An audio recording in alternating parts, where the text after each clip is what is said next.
La precarietat econòmica, l'absentisme escolar i l'aïllament de les persones grans a causa de l'orografia són els condicionants principals que afecten negativament en la salut dels veïns del Carmel, segons l'Agència de Salut Pública. Per exemple, una persona que tingui un bon contracte laboral amb uns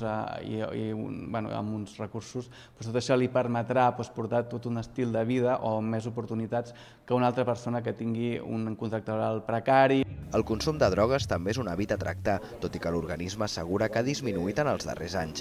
D'altra banda, el sentiment de pertinença i els espais verds són els aspectes positius del diagnòstic que ha presentat l'ens encarregat de gestionar els serveis sanitaris de la ciutat. Un informe que ha elaborat conjuntament amb el Pla Comunitari Carmel Amunt, una plataforma que agrupa diverses entitats i agents que dinamitzen el barri. El diagnòstic dona una problemàtica que sempre passa per aspectes que són condicionants socials de la salut. Però la priorització d'aquestes que són marcades com més importants les donarà l'Assemblea. Els participants han destacat en la presentació que cal incidir a reduir l'atur, potenciar l'educació i abordar millor el tractament de la salut mental. A partir de l'informe s'han organitzat grups de treball per definir una sèrie d'accions que encara s'han de concretar, però que es duran a terme a partir de l'any vinent.